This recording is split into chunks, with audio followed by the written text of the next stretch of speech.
Première épître de Paul aux Thessaloniciens, chapitre 1er. Paul et Sylvain et Timothée, à l'église des Thessaloniciens, qui est en Dieu le Père et en Jésus-Christ le Seigneur, que la grâce et la paix vous soient données. Nous rendons continuellement grâce à Dieu pour vous tous, faisant mention de vous dans nos prières, nous rappelant sans cesse l'œuvre de votre foi, le travail de votre charité et la fermeté de votre espérance en notre Seigneur Jésus-Christ devant Dieu notre Père. Nous savons, frères bien-aimés de Dieu, que vous avez été élus. Notre évangile ne vous ayant pas été prêché en parole seulement, mais avec puissance, avec l'Esprit Saint et avec une pleine persuasion, car vous n'ignorez pas que nous nous sommes montrés ainsi parmi vous à cause de vous. Et vous-même, vous avez été mes imitateurs et ceux du Seigneur, en recevant la parole au milieu de beaucoup de tribulations avec la joie du Saint-Esprit, en sorte que vous êtes devenus un modèle pour tous les croyants de la Macédoine et de l'Achaïe. Non seulement, en effet, la parole du Seigneur a retenti chez vous dans la Macédoine et dans l'Achaïe, mais votre foi en Dieu s'est fait connaître en tout lieu, de telle manière que nous n'avons pas besoin d'en parler. Car on raconte à notre sujet quel accès nous avons eu auprès de vous et comment vous vous êtes convertis à Dieu, en abandonnant les idoles pour servir le Dieu vivant et vrai, et pour attendre des cieux son Fils, qu'il a ressuscité des morts, Jésus, qui nous délivre de la colère à venir.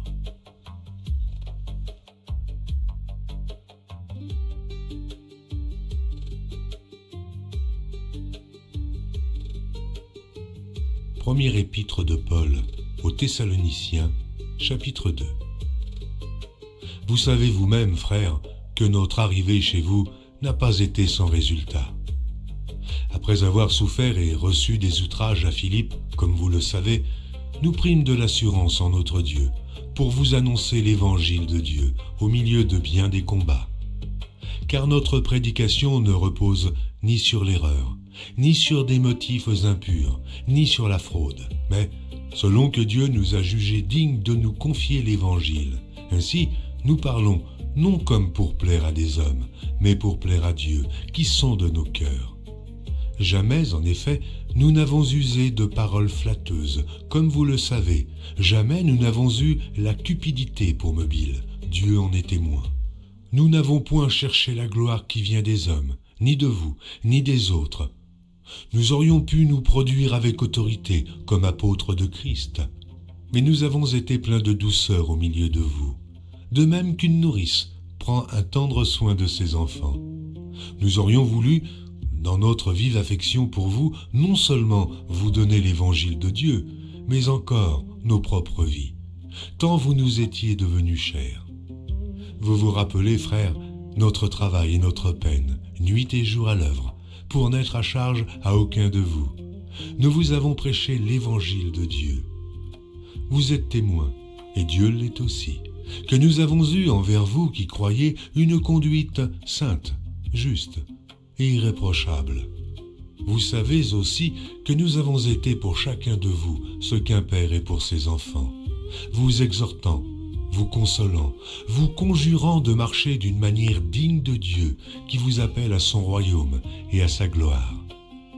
C'est pourquoi nous rendons continuellement grâce à Dieu de ce qu'en recevant la parole de Dieu que nous vous avons fait entendre, vous l'avez reçue non comme la parole des hommes, mais ainsi qu'elle l'est véritablement, comme la parole de Dieu qui agit en vous qui croyez. Car vous, frères, vous êtes devenus les imitateurs des églises de Dieu qui sont en Jésus-Christ dans la Judée, parce que vous aussi, vous avez souffert de la part de vos propres compatriotes les mêmes maux qu'elles ont souffert de la part des Juifs. Ce sont ces Juifs qui ont fait mourir le Seigneur Jésus et les prophètes, qui nous ont persécutés, qui ne plaisent point à Dieu et qui sont ennemis de tous les hommes, nous empêchant de parler aux païens pour qu'ils soient sauvés, en sorte qu'ils ne cessent de mettre le comble à leurs péchés. Mais la colère a fini par les atteindre. Pour nous, frères, après avoir été quelque temps séparés de vous de corps, mais non de cœur, nous avons eu d'autant plus ardemment le vif désir de vous voir. Aussi, voulions-nous aller vers vous, du moins moi, Paul, une et même 2 fois, mais Satan nous en a empêchés, qui est en effet notre espérance, ou notre joie, ou notre couronne de gloire. N'est-ce pas vous aussi, devant notre Seigneur Jésus, lors de son avènement? Oui, vous êtes notre gloire et notre joie. Première épître de Paul aux Thessaloniciens, chapitre 3. C'est pourquoi, impatients que nous étions et nous décidant à rester seuls à Athènes, nous envoyâmes Timothée, notre frère, ministre de Dieu dans l'évangile de Christ, pour vous affermir et vous exhorter au sujet de votre foi, afin que personne ne fût ébranlé au milieu des tribulations présentes, car vous savez vous-même que nous sommes destinés à cela. Et lorsque nous étions auprès de vous, nous vous annoncions d'avance que nous serions exposés à des tribulations, comme cela est arrivé et comme vous le savez. Aussi, dans mon impatience, j'envoyai m'informer de votre foi dans la crainte que le tentateur ne vous eût tenté et que nous n'eussions travaillé en vain. Mais Timothée, récemment arrivé ici de chez vous, nous a donné de bonnes nouvelles de votre foi et de votre charité, et nous a dit que vous avez toujours de nous un bon souvenir, désirant nous voir comme nous désirons aussi vous voir. En conséquence, frères, au milieu de toutes nos calamités et de nos tribulations, nous avons été consolés à votre sujet à cause de votre foi. Car maintenant nous vivons, puisque vous demeurez fermes dans le Seigneur.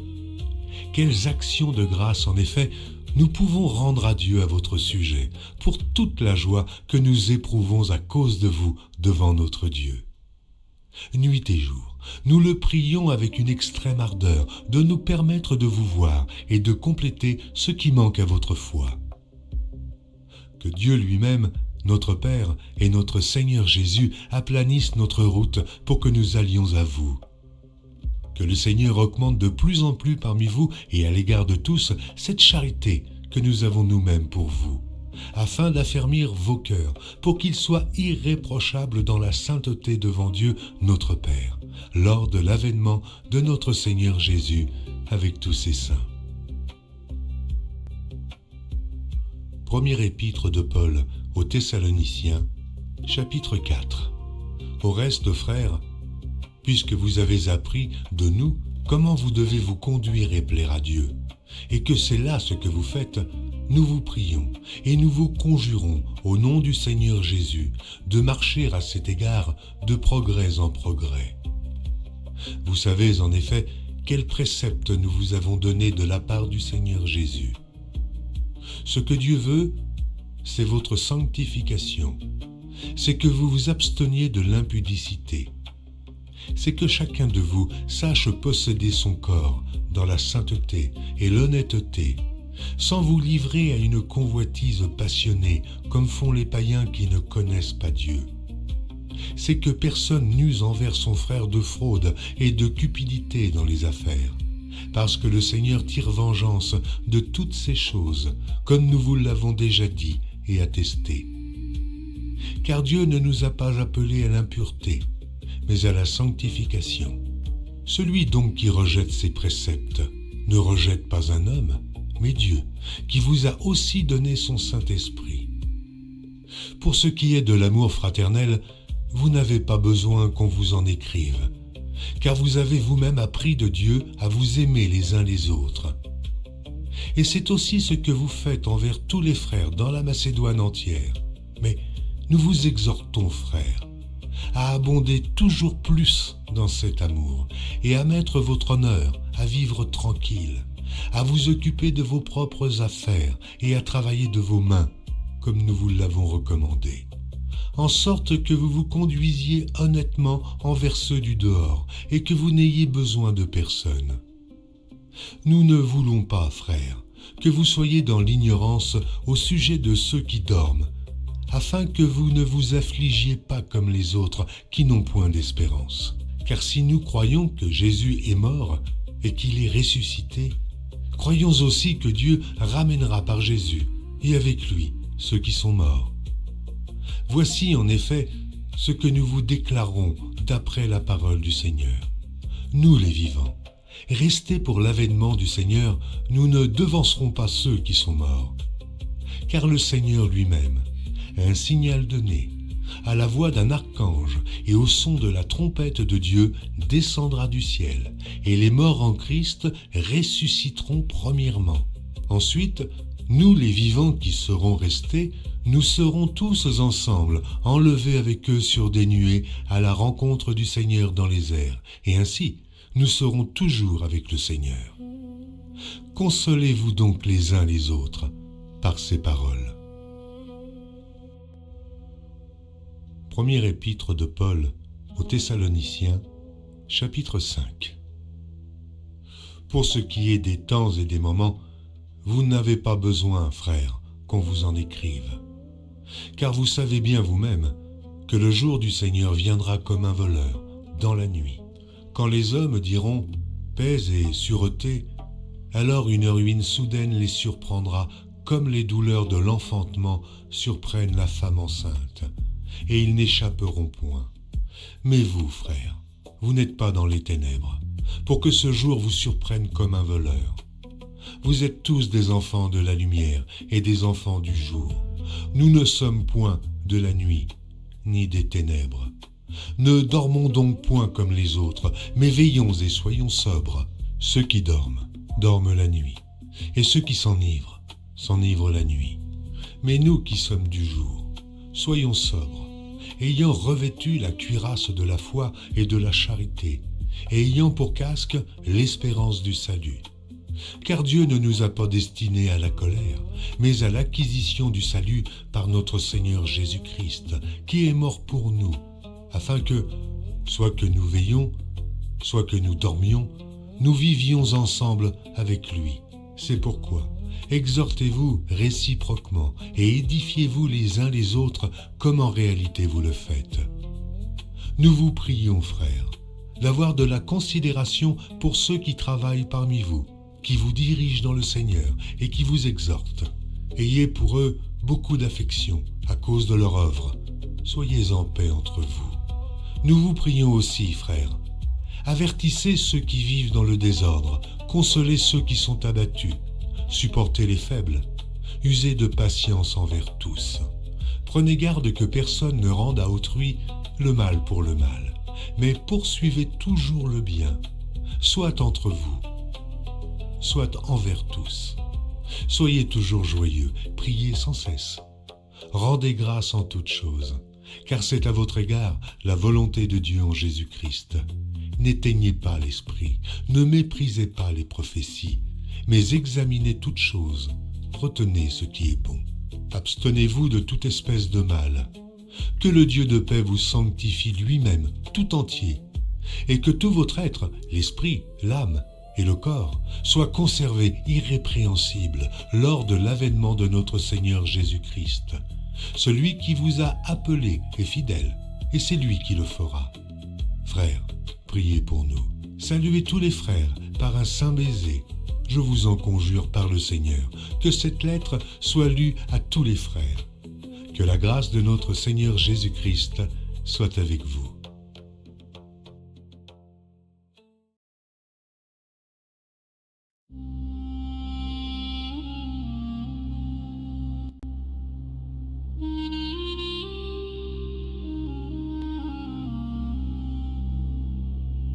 Seconde épître de Paul aux Thessaloniciens, chapitre 1er. Paul et Sylvain et Timothée à l'église des Thessaloniciens, qui est en Dieu notre Père et en Jésus-Christ le Seigneur. Que la grâce et la paix vous soient données de la part de Dieu notre Père et du Seigneur Jésus-Christ. Nous devons à votre sujet, frères, rendre continuellement grâce à Dieu, comme cela est juste, parce que votre foi fait de grands progrès, et que la charité de chacun de vous tous à l'égard des autres augmente de plus en plus. Aussi nous glorifions-nous de vous dans les églises de Dieu, à cause de votre persévérance et de votre foi, au milieu de toutes vos persécutions et des tribulations que vous avez à supporter. C'est une preuve du juste jugement de Dieu, pour que vous soyez jugés dignes du royaume de Dieu pour lequel vous souffrez. Car il est de la justice de Dieu de rendre l'affliction à ceux qui vous affligent, et de vous donner, à vous qui êtes affligés, du repos avec nous, lorsque le Seigneur Jésus apparaîtra du ciel avec les anges de sa puissance, au milieu d'une flamme de feu, pour punir ceux qui ne connaissent pas Dieu et ceux qui n'obéissent pas à l'évangile de notre Seigneur Jésus. Ils auront pour châtiment une ruine éternelle, loin de la face du Seigneur et de la gloire de sa force. Lorsqu'il viendra pour être, en ce jour-là, glorifié dans ses saints et admiré dans tous ceux qui auront cru, car notre témoignage auprès de vous a été cru. C'est pourquoi aussi nous prions continuellement pour vous, afin que notre Dieu vous juge digne de la vocation et qu'il accomplisse, par sa puissance, tous les desseins bienveillants de sa volonté et l'œuvre de votre foi, pour que le nom de notre Seigneur Jésus soit glorifié en vous, et que vous soyez glorifiés en lui, selon la grâce de notre Dieu et du Seigneur Jésus-Christ. Seconde épître de Paul aux Thessaloniciens, chapitre 2. Pour ce qui concerne l'avènement de notre Seigneur Jésus-Christ et notre réunion avec lui, nous vous prions, frères, de ne pas vous laisser facilement ébranler dans votre bon sens, et de ne pas vous laisser troubler, soit par quelque inspiration, soit par quelques paroles, ou par quelques lettres qu'on dirait venir de nous, comme si le jour du Seigneur était déjà là. Que personne ne vous séduise d'aucune manière, car il faut que l'apostasie soit arrivée auparavant, et qu'on ait vu paraître l'homme du péché, le fils de la perdition, l'adversaire qui s'élève au-dessus de tout ce qu'on appelle Dieu ou de tout ce qu'on adore, jusqu'à s'asseoir dans le temple de Dieu, se proclamant lui-même Dieu. Ne vous souvenez-vous pas que je vous disais ces choses lorsque j'étais encore chez vous? Et maintenant, vous savez ce qui le retient, afin qu'il ne paraisse qu'en son temps. Car le mystère de l'iniquité agit déjà. Il faut seulement que celui qui le retient encore ait disparu. Et alors paraîtra l'impie, que le Seigneur Jésus détruira par le souffle de sa bouche et qu'il anéantira par l'éclat de son avènement. L'apparition de cet impie se fera par la puissance de Satan, avec toutes sortes de miracles, de signes et de prodiges mensongers, et avec toutes les séductions de l'iniquité pour ceux qui périssent parce qu'ils n'ont pas reçu l'amour de la vérité pour être sauvés. Aussi Dieu leur envoie une puissance d'égarement pour qu'ils croient au mensonge, afin que tous ceux qui n'ont pas cru à la vérité, mais qui ont pris plaisir à l'injustice, soient condamnés. Pour nous, frères bien-aimés du Seigneur, nous devons à votre sujet rendre continuellement grâce à Dieu, parce que Dieu vous a choisi dès le commencement pour le salut, par la sanctification de l'Esprit et par la foi en la vérité. C'est à quoi il vous a appelé par notre évangile, pour que vous possédiez la gloire de notre Seigneur Jésus-Christ. Ainsi donc, frères, demeurez fermes et retenez les instructions que vous avez reçues, soit par notre parole, soit par notre lettre. Que notre Seigneur Jésus-Christ lui-même et Dieu notre Père, qui nous a aimés et qui nous a donné par sa grâce une consolation éternelle et une bonne espérance, console vos cœurs et vous affermisse en toute bonne œuvre et en toute bonne parole. Seconde épître de Paul aux Thessaloniciens, chapitre 3. Au reste, frères, priez pour nous, afin que la parole du Seigneur se répande et soit glorifiée comme elle l'est chez vous, et afin que nous soyons délivrés des hommes méchants et pervers, car tous n'ont pas la foi. Le Seigneur est fidèle, il vous affermira et vous préservera du malin. Nous avons à votre égard cette confiance dans le Seigneur, que vous faites et que vous ferez les choses que nous recommandons. Que le Seigneur dirige vos cœurs vers l'amour de Dieu et vers la patience de Christ. Nous vous recommandons, frères, au nom de notre Seigneur Jésus-Christ, de vous éloigner de tout frère qui vit dans le désordre, et non selon les instructions que vous avez reçues de nous. Vous savez vous-même comment il faut nous imiter. car nous n'avons pas vécu parmi vous dans le désordre. Nous n'avons mangé gratuitement le pain de personne, mais dans le travail et dans la peine. Nous avons été nuit et jour à l'œuvre pour n'être à charge à aucun de vous. Ce n'est pas que nous n'en eussions le droit, mais nous avons voulu vous donner en nous-mêmes un modèle à imiter. Car lorsque nous étions chez vous, nous vous disions expressément, si quelqu'un ne veut pas travailler, qu'il ne mange pas non plus. Nous apprenons cependant qu'il y en a parmi vous quelques-uns qui vivent dans le désordre, qui ne travaillent pas, mais qui s'occupent de futilités. Nous invitons ces gens-là et nous les exhortons par le Seigneur Jésus-Christ à manger leur propre pain en travaillant paisiblement. Pour vous, frères, ne vous lassez pas de faire le bien.